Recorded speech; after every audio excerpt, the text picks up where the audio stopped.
Stay tuned for a deep dive into metaphysical principles, the balance between love and fear, and how to navigate the catalyst in our spiritual journey.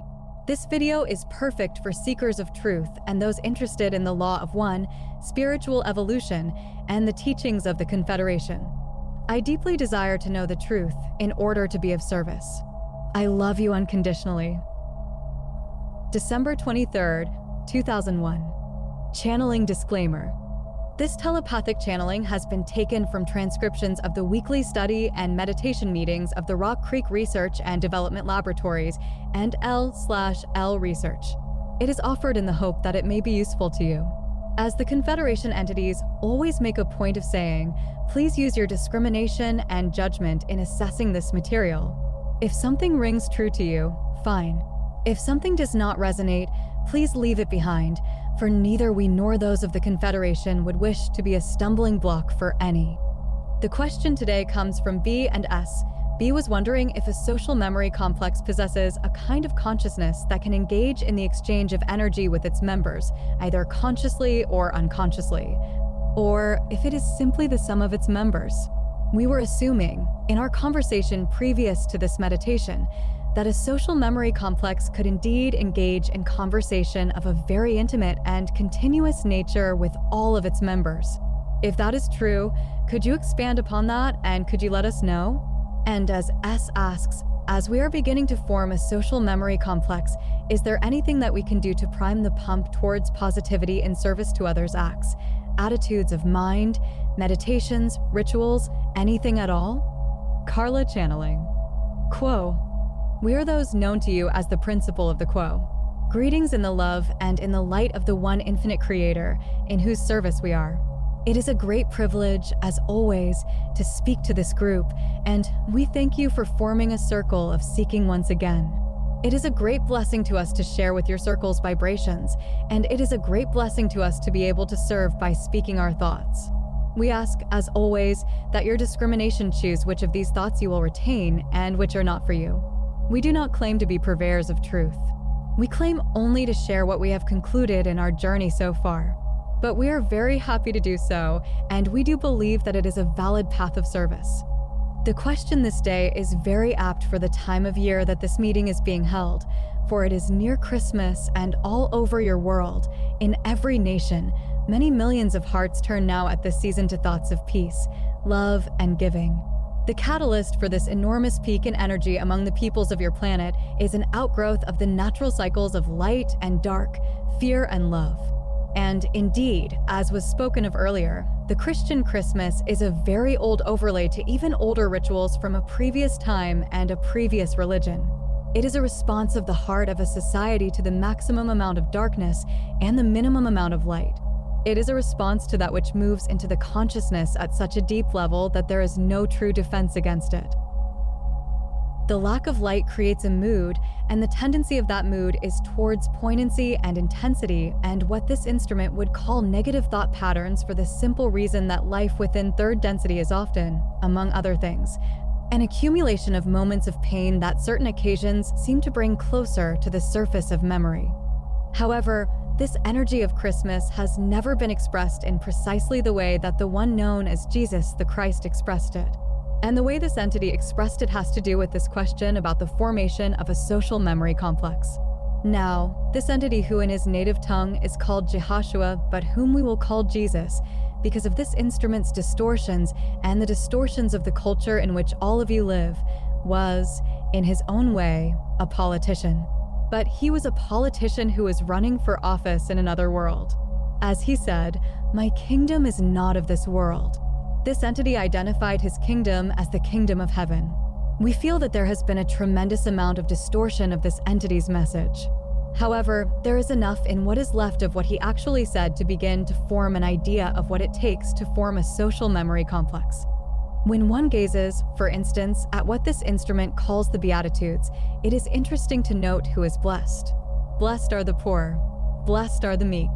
Blessed are the hungry. Blessed are those who suffer for righteousness' sake. Blessed is adversity. Blessed is the enemy.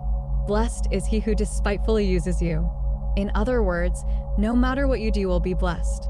When this entity was on the cross dying painfully, a thief asked him if he would remember him when he came into his kingdom. And the one known as Jesus said to him, "This day you will be with me in paradise." Jesus was not a foolish man. He did not feel that all things were good. He felt that some things were sinful. However, he took it to a higher level in each and every case and said, "The past is past. Make a new beginning and you are completely and utterly forgiven." Would that the voices that surrounded this entity had the same message. Much has been lost of the message because others immediately misunderstood it and felt, during the time that this entity was alive, that this entity should become a political figure and rule a country, a physical country, the country of the 12 tribes. This the one known as Jesus rejected out of hand. So if the one known as Jesus was offering information about the vibration of a social memory complex, then the direction that the entities who wish to help form a social memory complex need to go is the direction of forgiveness and love. Forgiveness of enemies, forgiveness of the self, and the willingness to make a new beginning. These seem finite qualities, but in the metaphysical world they are infinite. The freedom to expand and strengthen light is complete once the soul has pierced the veil of forgetting. Now, a very tiny example of a social memory complex would be the couple or the family which is extremely close, so that the entities have begun to tune into each other and eerily have begun to know what the other was going to say, what the other was sensing, how the mood of the other was going without having to speak. There is a growing awareness from the soul level when there is complete trust between two people. This is difficult to achieve. It takes time and it takes persistence on the part of two human beings who will systematically fail at everything that they try to do at one point or another, metaphysically speaking. Consequently, there is forgiveness built into trust so that when entities within a fellowship of complete trust misbehave, they are allowed the room to do that. They are allowed the support to come out of that. They are allowed the chance to start anew. These qualities of forgiveness and forgetting and moving on are sweet indeed, metaphysically speaking, because they free up the energy system, the energy body. The one known as T was asking about fear and whether that is an improvement upon anger, which is an overlay of fear. And we would say that all overlays being taken away are improvements. The fear now is exposed because of the practice of the one known as T. He now is able to see and be aware of what that underlying emotion truly is, and indeed, no matter what the negatively oriented emotion, we assure you that it is a type of fear. Whether it is anger, grief, or any other negatively perceived emotion, the dynamic is always between love and fear. Now, how do entities in third density achieve such a heady and ambitious intention as forming a social memory complex beforehand, before its time? Almost anything that seekers can think of as ways to express their own individual desire and thirst for being part of the good and the love of planet Earth will help. So much of spiritual evolution is involved in sheer desire and persistence of intention in following that desire. Desire is the fire that drives. It can be a fire that is red ray, orange ray, yellow, blue, indigo, or violet ray. Each of those types of desires, each of those combinations of types of desires, has its own characteristics. And an entity, in order to progress, needs not to follow someone else's idea of a curriculum or a study, but rather, each entity needs to follow his own heart, his own intuition, his own hunch of this or that book at the bookstore. This idea or that idea to think about. Each of you already is part of a nascent social memory complex, but it is at a very low level at this time because it is not yet time. Priming the pump is a matter of desiring to prime the pump and desiring it just as much tomorrow and the next day, and taking each moment of desire as it comes and asking, "Show me thy ways. Teach me how to serve." And surrendering that cleverness of wit in order to open to deeper guidance and to purer fire. For there is help for those who wish to rise. There is an enormous company, as this instrument has often said, of angels, beings that wish only to help entities to evolve and to cherish them while they do, to keep them in a metaphysical sense safe and comfortable. There are angels around each of you. They truly desire to be of service. When you sit in the silence, lean into that help and ask that invisible company to give you signs, give you ideas, help with the guidance, help with the clues, so that you can choose what feels the most resonant as your own path of service. The one known as Jesus tried to apply fourth density ideas to third density society. We grasp the fact that this has not been popular since, and we believe we grasp why, realizing as we do that the one known as Jesus was able to open his heart and trust in the infinity of supply. The closest that your peoples have come to the idea of Jesus, which was to hold everything in common, has been various socialistic and communistic societies in their theoretical form, where each entity is looked at as completely equal and equally deserving of the right to live and have a place to be and food to eat. The ability of your culture at this time to tolerate the situation where many entities do not have enough to eat is, among many other things, acting as a, shall we say, drag on the planetary evolution. For it reflects a carelessness among its members and a lack of appreciation for the qualities that humanity offers long before it justifies itself by being useful. We ask you to consider who you are. Your physical vehicle was created, according to the writer known as Sitchin and others, to be gold miners for extraterrestrials. Consequently, there are many among those who believe in extraterrestrials and believe in their interactions with those of Earth who believe that there is no resurrection possible because the physical vehicles are simply dust and were created only to be slaves. But we say to you that a physical vehicle is a physical vehicle. Yours, like most life forms in this universe, has been interfered with several times. But that has little or nothing to do with the consciousness that accepts the contract with the physical vehicle to have an incarnation together. Each of you is truly a citizen of eternity. It does not matter what the makeup of your body is, whether it was created by the God of the Bible in 6 days or whether it was created by extraterrestrials. The fact is that, within the illusion that you now experience, you are here. There is a little sign with an arrow that says, "You are here." Whatever your age, whatever your station, whatever your challenges, that is the playground in which you are enjoying yourself at this time.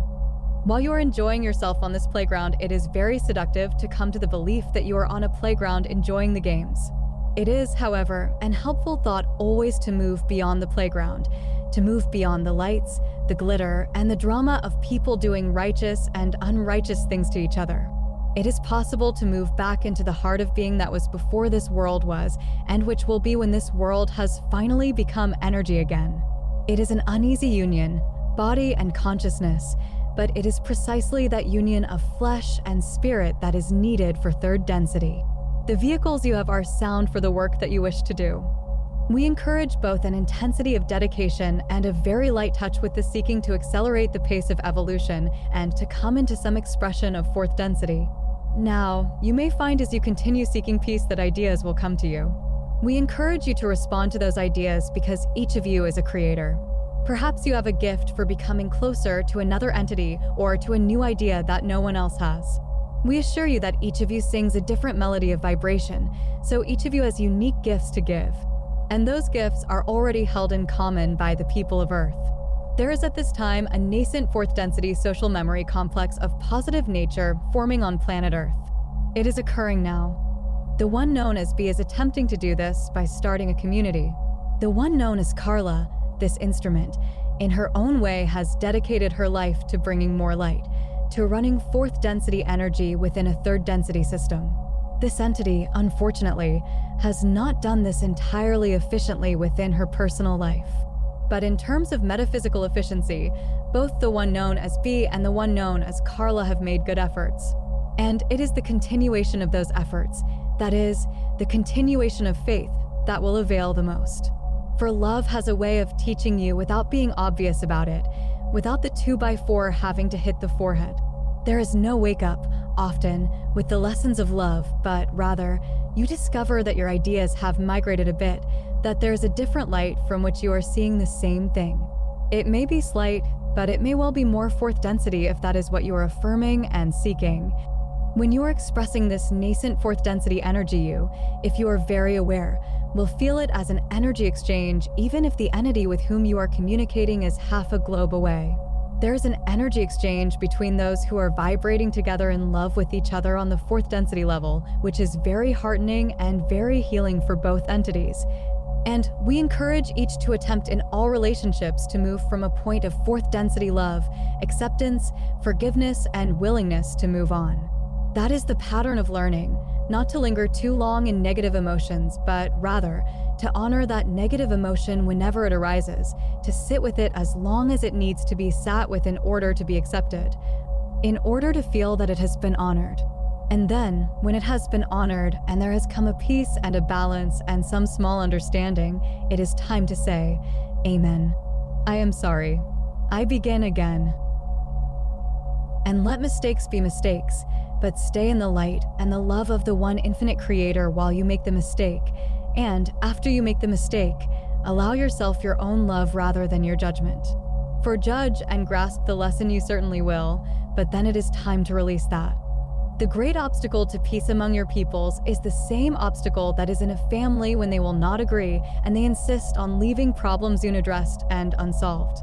The one known as Jim has said very truly many times that this world needs a great deal of love. That is true at the individual level. It is also true at the societal level, at the racial level, and at the planetary level. Does a social memory complex have its own ability to communicate? Certainly. Even within a marriage, there is a social memory complex. Within this group, which today represents only 4 human beings, physically present, there is a strong and healthy social memory complex that is helping each. It is not that each has become wonderfully able in the human sense to comfort and support each other, but that the wish to do so is pure within these 4 hearts sitting within this room. And within this atmosphere, since all things truly are one, naturally over a period of time there is formed not just these 4 souls into a union, but these 4 souls and the Creator, so that the Creator and the Self multiplies with the Creator and the next self and the Creator and the third self and the Creator in the 4th self, and the result is powerful, far beyond the sum of its parts. There is a feedback system that begins to work when entities meet spiritually and attempt to love each other, even when they misbehave, even when they have difficult times. Many opportunities will come to each of you in small ways and in large. Opportunities to see an entity as the self or the other self. We do not say to ignore the needs of the physical life. We do not say that it is wrong to set limits when there are difficulties, to protect the self from damage. You are 3rd density entities, and you need to respond to the pain and the suffering that you feel. If you do not respond to it, if you insist on being all love and light at all times and not dealing with your feelings, not dealing with your dark side, you shall never make a social memory complex. So the first entity that you must fall in love with in order to form a social memory complex is yourself. If you can fall in love with the shadow self of your own 360-degree being, you have become far more vulnerable to the light that is the new light of 4th density. So much of the light that you call to yourself is created by the nexus of desire and emotion within which you are seeking the light. So all aspects of light feed into making 3rd density into 4th density, because all aspects of light can be illuminated by love. Love makes food taste better. Love makes gardens bloom better. Love makes children grow healthier. Love makes businesses thrive. Love will also make positive 4th density occur, because the love energy within many of your people is now approaching that energy which is the graduated 3rd density, the Christ energy. The one known as Jesus would laugh long and hard at someone who said that he was a saint, or that he was holy, or that he was better than the next sinner. This entity did not feel those things. This entity was seeking to become more meek, more poor, more hungry, and to achieve more suffering. Why was this entity doing this? This is the mystery of moving from 3rd density to 4th density. Why did this entity find such joy in turning the other cheek? And in embracing death when he thought that by that sacrifice he would be able to save others from that suffering? Why was this very imperfect human act of choosing to die something that has riveted your culture for 2,000 years? That is the question that we feel may be most beneficial at this time for you to ponder. For the entity comes into the earth at this time. The one known as Jesus each year comes into the darkness, and the darkness knows Jesus not. And to that darkness, Jesus is simply a mistake, a fool, a troublesome entity that must be stopped. For this entity simply wants to love. He wants nothing in return, but simply wishes to speak the words of his Father, to do the will of his Father. May you follow your heart. May you follow that which this instrument calls the cross. For 4th density is cruciform, that is, early 4th density especially. There is a cross involved. There is a sigil of sacrifice that needs to be grasped in a way that words almost cannot achieve. Silence itself, the tabernacle of the heart, and those infinitely blessed words that have no sound, that still, small voice, will bring to you that which you need. We encourage each to seek that silence each day and to affirm that all is well, that all will be well, that the life may be lived in faith. This rest that faith gives, again, frees one to love. It enables fearlessness. No one within your sphere is truly fearless in all ways, but it is well gently but determinately to work on that fear. Work on those separating emotions and realize that all actions expressed lovingly are metaphysically correct. It is not possible often within the earth planes to make a pure choice because the physical vehicle won't stand it, or the budget won't stand it, or the family won't stand it, or something will fall apart that you wish to keep together if you pursue a totally pure path of light. As we said, there are times when one must make decisions that do not seem particularly loving. But if they are made carefully, thoughtfully, and because of love, then we say that is excellent work. It might not be right, but it is not important to be right. It is important to be loving. So attempt to be right. Attempt to run that ship that you have, but attempt more to open the heart to love. We would at this time transfer this contact to the one known as Jim. We thank this group for asking such a good question, and we at this time would leave this instrument in love and light. We are those of Quo. Jim channeling. I am Quo, and we greet each once again in love and in light through this instrument. At this time, we would seek to offer ourselves to any further queries which may remain on the minds of those present. Are there any shorter queries to which we might speak at this time? S. It is recently on my mind that, since yesterday we had a rear-end collision and a couple of days ago we had another accident, I was wondering if there was some lesson that I had missed. Quo. I am Quo and am aware of your query, my brother. We apologize for the delay that was necessary for this instrument to work the recording devices. To your query, we cannot see any particular lesson here other than there is always the unexpected, which occurs sometimes without any seeming rhyme or reason, yet which one can interpret by whatever means or attitude is prevalent within the personality structure. This attitude of mind, then, is set to work upon whatever catalyst approaches and will make the necessary adjustments to include the new catalyst within the established ways of thinking. The seeker of truth, then, may utilize any catalyst to achieve the desired perspective, shall we say. When one has one's spiritual feet firmly under one, there is no catalyst which can shake one's ground of being. All catalyst then becomes available as grist for the mill, shall we say, the catalyst being the means by which one seeks the heart of the being, if that is one's predilection, or seeks the more easily accessible surface interpretation. If one wishes to skirt the issue, shall we say, or move around the experience of one's being.